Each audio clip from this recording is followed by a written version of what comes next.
What's going on, everyone? I am Paul, the MMA Shark, joined here to my left with none other than Gilbert Melendez. And welcome to Sharp Action, brought to you by BetOnline.ag. Gilbert, it's an absolute honor to have you here on the show. What are you thinking ahead of this big card this weekend, LFA 152? Well, everything's great here in San Francisco. I'm very excited for this card. I usually commentate these cards, and what I love about them so much, I love to compare it to NFL and college football. These are these college football players who are really trying to sell it, go big, or go home trying to make it to that next level. So I'm extremely excited. Absolutely. And, I always say, these fights are so well matched in the LFA, regardless of the odds, which we're going to get into. Every fight is 50-50 nearly. These guys are, every week is contender series. Every week you're fighting for your life, you're fighting for your job. So, Gil, give me a lock of the week on this main card. Well, my lock of the week is Wallace versus Dennis. Why? Because these guys are heavyweights. I'm going to say this fight's going to go under 2.5 rounds. Man, I think it's going to go under 1.5 rounds. I've seen Wallace fight in person. He loves to go hard. He swings big punches. He's going for the knockout. If not, he loses going out on the shield, getting taken down, getting grounded and pound. His opponent, Dennis, has been training the last 5 years and strictly striking in Muay Thai. Hasn't fought MMA, makes his return, but you better believe he's going to try to use his Muay Thai. I expect two heavyweights going to the middle. They have heavy hands. Someone's going to get hit. Someone's going to go down. This fight is going under 2.5 rounds. That is my lock of the week. That's a great lock of the week. Starks, all 5 of his pro victories have come by knockout. You can get under 2.5 right now for minus 210. I've got my lock of the week to follow it up right now. And I think LFA is sitting on the next big thing in the flyweight division. I couldn't be any higher on this guy. And I think you've called both of his pro fights, and that is Ang Ho at 2-0, taking on Enk Jergal Benjaric, who is 2-2. Ang Ho is the next up and comer, flashy style of knockouts, insane cardio, and the knockout can come from anywhere with Ang Ho. So my personal lock of the week is going to be Ang Ho.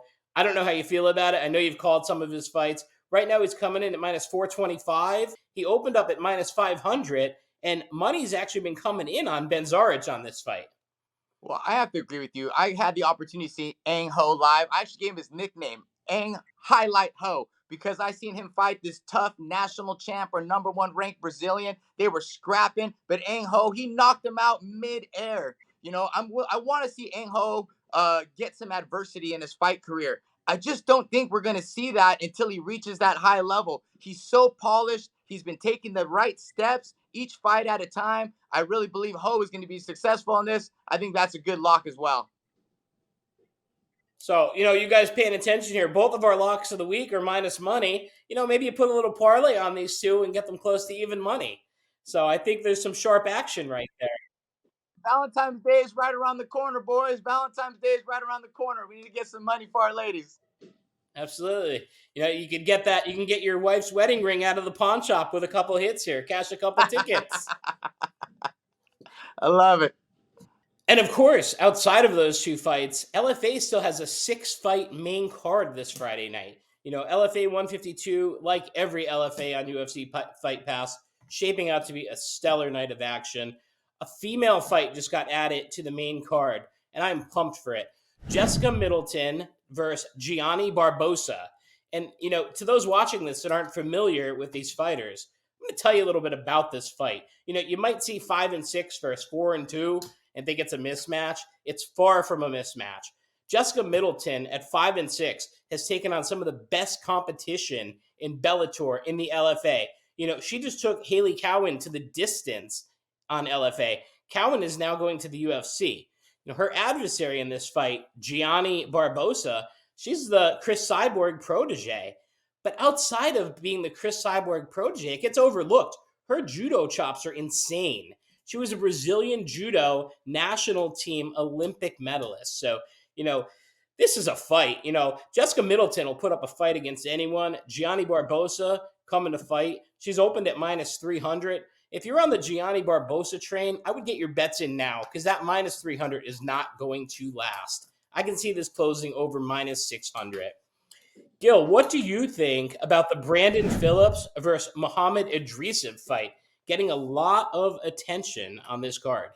Well, of course, Muhammad's going to get a lot of attention training with the Dagestani crew. I mean, those guys are animals in fantastic shape. They've been training since they've been born. They have great wrestling, great movement, and they try to get the takedown. I think he's such a huge favorite because they anticipate him to be able to take down Brandon Phillips and hold him down. But I had the opportunity of seeing Brandon Phillips live against Aaron McKenzie, and Brandon Phillips is a seasoned vet that you can never count out. This guy has hands. He has very good movement. He knows how to survive. He knows how to squeak out close rounds, and he can surprise people with his jiu-jitsu, his submissions to get back to his feet. At plus 550, a huge underdog. I mean, you can't really ever count Phillips out. He's always that guy that's in the fight, and he's dangerous with his striking and his power. I mean, I really enjoy the matchup, but I think Phillips is a little bit more in this fight than that plus 550. Yeah, no, I agree with you. I think, it doesn't necessarily mean who we think's going to win the fight. It's where your value is. To put $800 on Idrisov to win 100, in my mind, is a stupid bet, whether it wins or loses. As an MMA handicapper, I'm never putting that play out. So very accurate assessment there. Main event, another one that if you're going to bet this side, get this bet in now. We have Azamat Bakoyev making his LFA debut at 185. He's 14-3 with 13 wins by finish. Taking on the always tough, though, Renato Vellante. Renato Vellante on his 5th LFA appearance, coming into this fight out of King's MMA at 2-2. And, he's getting some decent respect from the odds makers here at plus 300. In my opinion, Azamat Bakoyev training with Josh Silveria, ATT. This line, Gilbert, I'm telling you right now, is going to skyrocket. So if you're not afraid of laying juice, my second lock of the week is going to be Azamat Bakoyev to win the main event.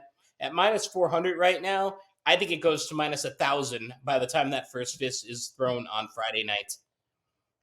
Well, I think this is a little bit more of a competitive fight. I think Renato has the power in his hands. He stands low. He has a very good stance. He's training at Kings with high-level competition. If he can neutralize this takedown, he has a chance on his feet. Also, if he could put Azamat on his back, he may have some success. Azamat, I've seen him fight. He's very proven. He's overcome some adversity. He reminds me of the Dagestani Khabib who can take you down and ride you, but also the striker like Piotr Jan who is willing to throw big blows. But I've seen him get taken down. I've seen his back get taken. So if I'm Renato, yes, I get good striking, but I also train at Kings. If I could apply some grappling and get on top, it could be a little more competitive, but I still am leaning towards the odds makers on this one. I think Azamat is the favorite. They probably got it right, but I think we have that puncher's chance and the ability to get the takedown for Renato. He could have some success in this fight.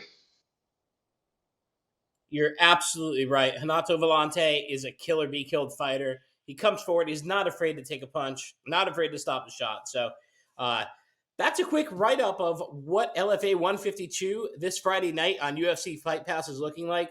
I am personally so excited for this card. 6-fight main card on a Friday night. What else is there to do on a Friday night now? Football's over. There's barely any college basketball games on a Friday night. LFA on UFC Fight Pass. LFA has sent over 270 fighters to the UFC. This is the greatest talent in the world. So get in on the action with BetOnline. You can scan the QR code or click the link in this video and get a 50% deposit match on your first deposit. And if you need to reload for some reason, maybe you're not following the MMA Shark, you need to deposit again, they'll match that at 25% on a reload. And of course, what I do is www.themmashark.com. Use that code LFA152 on my website. I'm going to give you half off the first month of my service, covering all MMA. I text my personal plays right out to you. You're going to make a lot of money with the MMA Shark. And again, to get in on the action, there's one place to go, BetOnline.ag.